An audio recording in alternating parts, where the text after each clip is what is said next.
L'Assemblée va entendre l'allocution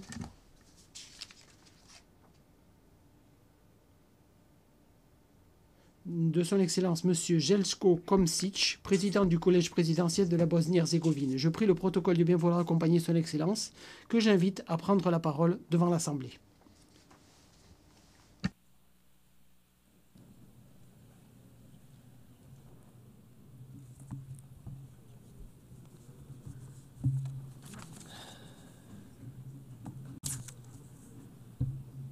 Gospodine predsjedavajući, gospodine generalni sekretaru, Monsieur le Président, Monsieur le Secrétaire Général, chers collègues, Mesdames et Messieurs,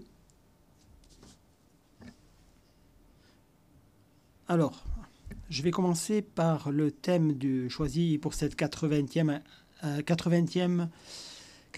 session de l'Assemblée générale. Meilleur ensemble. 80 ans de plus. Je tiens à remercier les Nations Unies, à les féliciter au nom de la Bosnie-Herzégovine et de son peuple. Les Nations Unies célèbrent leur 80e anniversaire, un travail mené ensemble pour atteindre les objectifs de cette organisation. L'objectif de cette organisation est de maintenir la paix et la sécurité de par le monde. C'est l'histoire qui jugera l'Organisation des Nations Unies, ses succès, les résultats de ses travaux et la participation de plusieurs générations à ces travaux, à ces organisations, à ces organes. En même temps, je pense qu'il est important de dire clairement quelle est notre position commune sur la question. La paix partout dans le monde. Il n'y a pas d'alternative à cela.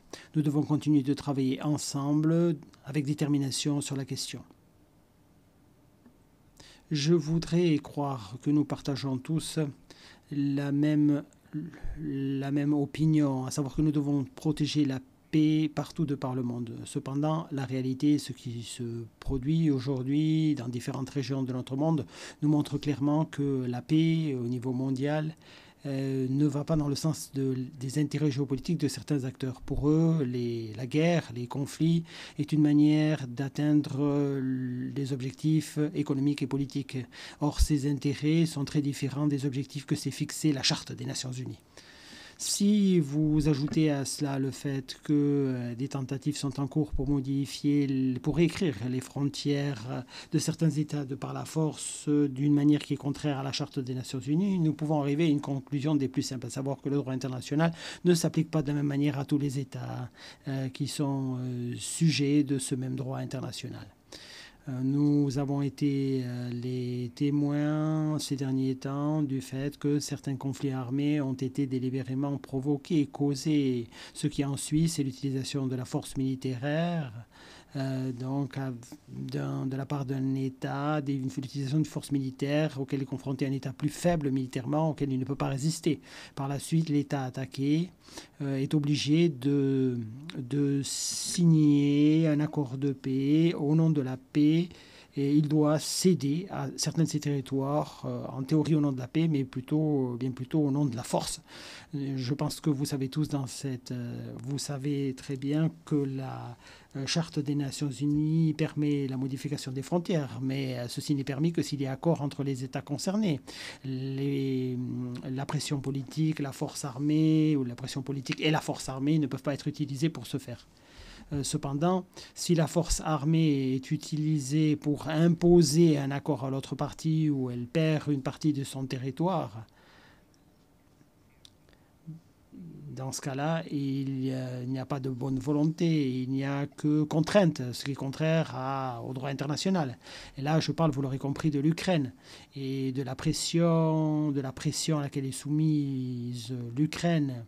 Ces pressions font que l'Ukraine va devoir renoncer à certaines parties de son territoire pour parvenir à une paix censée être durable et pérenne.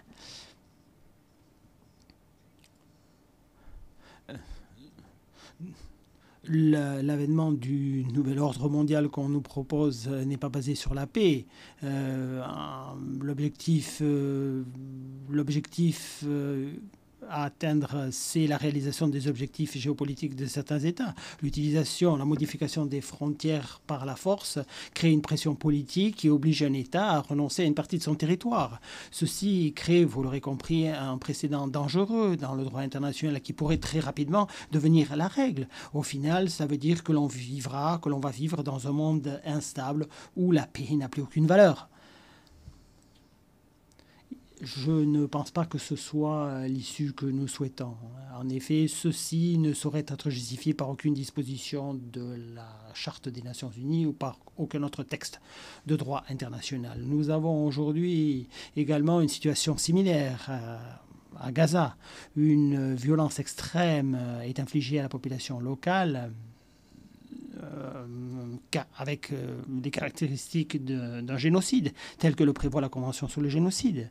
Rappelons que, en plus du fait que le génocide constitue la liquidation physique ou l'extermination d'un groupe religieux, ethnique dans un territoire, il peut être commis, ou il peut y avoir des éléments constitutifs du génocide si les conditions de vie, tout simplement, sont impossibles pour un groupe et que les conditions font que la destruction de ce groupe sur ce territoire est inévitable.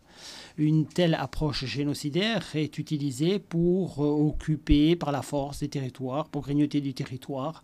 Au titre du droit international, ces territoires ne peuvent pas appartenir à ceux qui sont les auteurs de cette agression.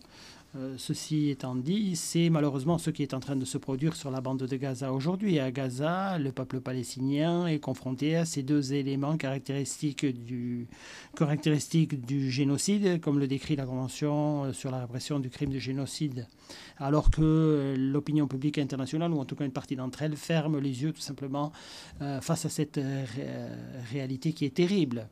Il n'y a pas d'intérêt économique ou politique, il n'y a pas d'intérêt politique ou économique d'exploitation de ressources naturelles, du gaz naturel, du pétrole dans cette partie de la Méditerranée. Ceci qui pourrait justifier une telle violence génocidaire à l'encontre de la population locale palestinienne. Une telle violence est injustifiée, elle est inacceptable, et le silence est tout aussi inacceptable. Et parfois, l'approbation dont ce comportement bénéficie par certaines parties du monde. De quel type de paix et de développement peut-on parler si on permet le déchaînement d'une telle violence, une violence qui est caractéristique d'un génocide, une violence génocidaire à l'encontre du peuple palestinien. Les intérêts politiques de certains pays, de certaines entreprises du secteur privé sont donc plus important que l'obligation qui est la nôtre de protéger la paix de par le monde et des droits humains de tous les individus de par le monde. Cette obligation est la condition sine qua non à la survie et au développement de certaines sociétés. C'est la principale difficulté auxquelles nous sommes confrontés aujourd'hui. Nous ne pouvons pas y échapper. Nous ne pouvons pas faire taire l'intérêt de ces populations pour satisfaire les intérêts d'autres. N'oublions pas que le silence est en fait l'expression soit de l'expression de la lâcheté ou de l'approbation, tout simplement de cette même lâcheté. Monsieur le Président, permettez-moi de dire quelques mots maintenant sur mon pays, la Bosnie-Herzégovine. Il y a de ça d'un peu plus de 30 ans, la Bosnie-Herzégovine a été confrontée à une agression de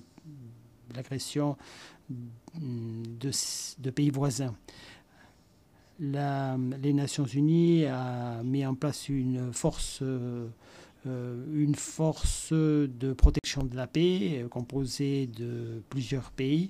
Le rôle de cette force était d'être une mission. En fait, c'est résumé à être une observation de crimes de guerre, de crimes de génocide, d'épuration ethnique aux mains des agresseurs de la Bosnie-Herzégovine. Bien sûr, il y a des exemples possibles des activités de cette force qui ne seront pas oubliées et nous remercions les Nations Unies, la force des Nations Unies pour ce qu'elle a fait. Cependant, la réputation de cette mission est tachée à jamais. En effet, certains commandants de cette force n'ont pas voulu utiliser des moyens aériens pour empêcher le génocide à Srebrenica en juillet 1995 et pour empêcher des actes d'épuration ethnique. Malheureusement, un génocide a eu lieu à Srebrenica. Des centaines de milliers de civils ont perdu la vie en Bosnie-Herzégovine au cours de cette agression. Beaucoup de personnes ont été blessées. Plus d'1 million de citoyens bosniens ont été déplacés de par le monde. Je voudrais rapidement vous rappeler, mesdames et messieurs, que la Cour pénale internationale qui a été mise. La Cour internationale de justice et la Cour pénale internationale a ensuite reconnu coupables des personnes de crimes de génocide. Elle les a trouvées également déclarées coupables de plusieurs autres entreprises criminelles. L'objectif était l'épuration ethnique et la création de partis purs d'un point de vue ethnique, afin que ces partis du pays puissent être séparés de la Bosnie-Herzégovine et annexés à leur État. Il y a de ça 1 an, ici, au niveau des Nations Unies, nous avons travaillé à l'adoption de la résolution sur le génocide commis à Srebrenica. Je considère que c'est un pas de géant. Nous pensons que c'est un document très important, pas seulement pour mon pays, la Bosnie-Herzégovine, mais d'un point de vue moral. La force de la résolution réside dans son intention, à savoir empêcher de nouveaux génocides qui pourraient intervenir où que ce soit de par le monde. Nous avons été confrontés aux pressions d'autres pays pour qu'une telle résolution ne soit pas adoptée. Cependant, celle-ci a quand même été adoptée. Ceci a favorisé l'avènement d'une nouvelle ère de culture de la prévention basée sur la culture du souvenir, de manière à ce que le génocide, le crime le plus terrible, ne puisse pas se reproduire. C'est à ce moment-là que nous avons compris qu'il y avait des États qui, parce que ça les arrangeait politiquement ou pour des raisons politiques, n'étaient pas prêts à soutenir le texte de cette résolution. Ce texte est basé sur la Cour pénale internationale à La Haye, qui, je l'ai dit, a été créée par les Nations Unies. Que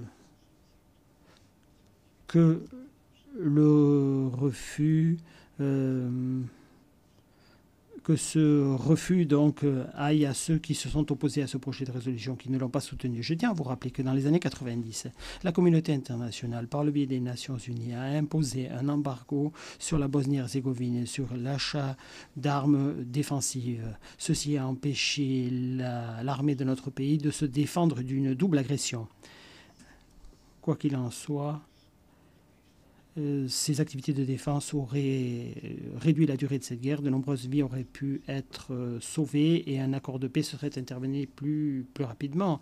La condition nécessaire de cet accord de paix, c'était un équilibre des pouvoirs entre la Bosnie-Herzégovine et les 2 pays voisins qui ont commis l'agression.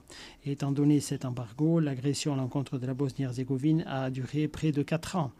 Et un grand nombre de vies humaines ont été inutilement fauchées. Une telle guerre a débouché sur la signature de l'accord de Paris et Dayton, qui a rétabli la paix dans notre pays. Nous en sommes très heureux. Cependant, cela a mis en place un système politique en Bosnie-Herzégovine qui, 30 ans après sa création, continue de poser problème et empêche le fonctionnement de l'État de Bosnie-Herzégovine. Un tel système politique n'est pas un système démocratique. C'est une version dénaturée de la démocratie, une forme qui est inouïe, que personne ne connaît dans d'autres pays du monde. L'ethnicité est mise en première ligne et les droits humains fondamentaux sont niés. La démocratie est également minée à tel point qu'elle n'existe pratiquement plus.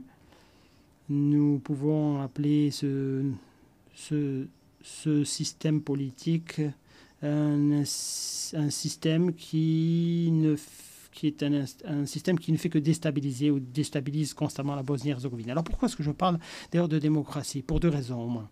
La première raison, c'est parce que les États qui choisissent la démocratie et ses principes devraient avoir la possibilité de la mettre en œuvre dans le cadre des frontières de leur pays. Nous devons être pleinement conscients du fait qu'il y a toute une série d'États qui, pour des raisons qui sont les leurs, religieuses, culturelles ou autres, ne veulent pas de la démocratie et de ses principes. La Bosnie-Herzégovine a opté clairement pour la démocratie et la transition du système politique précédent vers un nouveau système politique démocratique. Cependant, ceci, dans la réalité, n'est pas possible étant donné l'opposition de certains éléments du système politique mis en place par l'accord de Paris-Dayton. Deuxième raison dont je vous parlais tout à l'heure. Après avoir été confronté à un embargo sur l'achat d'armes défensives dans les années 90, la Bosnie-Herzégovine est aujourd'hui confrontée à un embargo concernant la démocratie. Certains acteurs de la communauté internationale s'efforcent d'y veiller par le biais de leurs activités politiques, diplomatiques. Ils consacrent leurs ressources après un embargo sur les armes défensives. Aujourd'hui, nous sommes les victimes de l'embargo sur la démocratie et sur le développement démocratique de la Bosnie-Herzégovine. Comment pourrions-nous autrement expliquer ces agissements de la communauté internationale qui s'efforce de veiller à ce que ce système politique dans lequel la minorité gouverne la majorité, un système politique qui mine des principes des principes fondamentaux de la démocratie, à savoir que c'est la majorité qui doit gouverner. Or, ce n'est pas le cas en Bosnie-Herzégovine. Les acteurs susmentionnés parlent d'une distribution juste des pouvoirs politiques entre les différentes communautés ethniques de la Bosnie-Herzégovine. Cependant, ceci mine la démocratie à sa racine, ce qui fait que la démocratie n'existe pratiquement plus dans mon pays. Ce qui existe en revanche, c'est quelque chose, l'ethnocratie, qui fait qu'une minorité ethnique est à la tête de l'État. Ce système politique déviant rend cela possible. Ces acteurs de la communauté internationale sont en train d'interdire la démocratie en Bosnie-Herzégovine, étant donné sa composition démographique. S'agit-il ici de créer une situation de manière à pouvoir relancer des pourparlers concernant la Bosnie-Herzégovine, avec une issue incertaine concernant l'avenir de la Bosnie-Herzégovine dans ses frontières actuelles? Ces questions restent entières. Je tiens à vous rappeler que sans démocratie, il n'y a pas d'état de droit. Sans état de droit, il n'y a pas de protection des droits humains fondamentaux. Un tel argument présenté par une partie de la communauté pourrait être l'affaire Kovačević au niveau de la Cour européenne des droits de l'homme. Cette affaire, vous ne la connaissez peut-être pas, elle n'est peut-être pas très importante, mais c'est une affaire qui est très importante pour nous en Bosnie-Herzégovine. C'est une affaire dans laquelle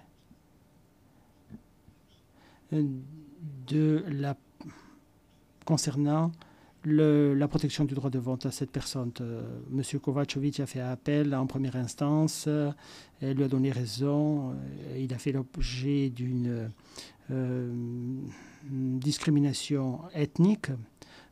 Cependant, des efforts conséquents ont été déployés pour annuler un pays donc s'est efforcé d'annuler un versement financier, donc une donation financière a été versée à la communauté européenne, à la Cour européenne des droits de l'homme pour justement que soit annulée cette décision. C'est un cas de corruption politique claire. La question est de savoir si les sentences de cour internationales puissent être achetées. Sont-ils à vendre?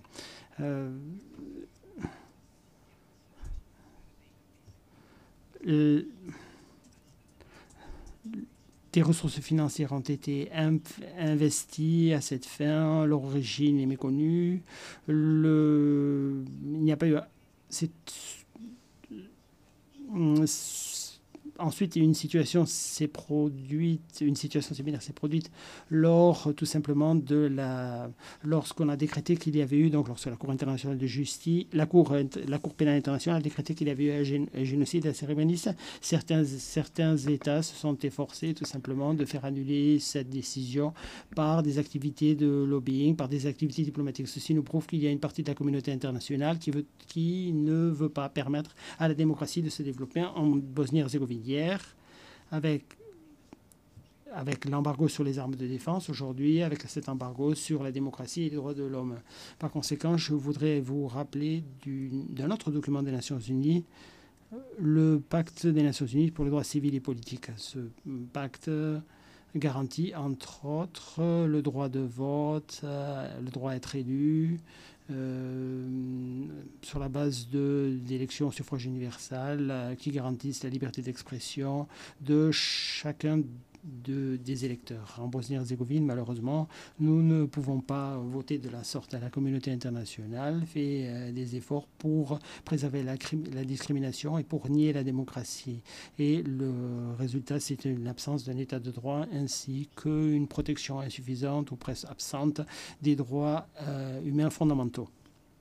La conclusion logique qui découle de tout cela est la suivante. La démocratie ainsi que le droit à défendre son pays n'est possible lorsqu'elle va dans le sens de l'élite de certains pays riches.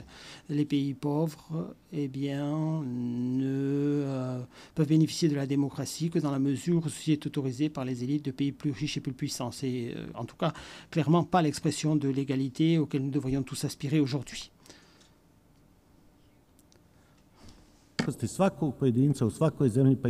Passons maintenant à la question des droits humains. Je parle ici de l'égalité de chaque pays dans son pays et au-delà. Cela concerne le droit de chacun à participer sur un pied d'égalité et comme il ou elle le souhaite à toute la vie sociale. Nous avons d'ailleurs des règles de droit international censées garantir l'exercice de ces droits. Et la question qu'il faut se poser, c'est si nous sommes prêts à être cohérents dans notre application de ces principes en utilisant les outils qui nous sont donnés. Ceci commence par la lutte contre la discrimination ou toute forme d'inégalité en violation des droits garantis par le droit international. La discrimination sous toutes ses formes est interdite en droit international. Pourtant, la discrimination, souvent, comme nous pouvons le constater, est encouragée ou tolérée. Du point de vue de la Bosnie-Herzégovine, nous avons 5 arrêts de la Cour européenne des droits de l'homme qui confirment la discrimination à l'encontre des citoyens de Bosnie-Herzégovine en fonction de leur lieu de résidence ou de leur origine ethnique. L'élite politique en partie et la communauté internationale présente en Bosnie-Herzégovine ne souhaitent pas mettre en œuvre ces arrêts de la Cour européenne des droits de l'homme. Concernant la discrimination ethno-religieuse, une autre affaire n'a pas été retenue. Alors que nous avons un accord de paix censé être appliqué.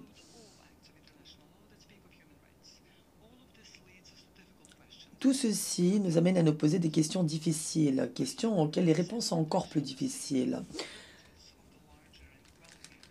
Est-ce que les droits humains sont l'apanage des plus riches, des plus puissants, au détriment des vulnérables dans une société? Le droit à la vie, le droit à l'égalité, à la démocratie sont autant de droits qui doivent être respectés pour toutes et tous. Je crois que la cohérence et la protection de la paix devraient s'appuyer sur des principes.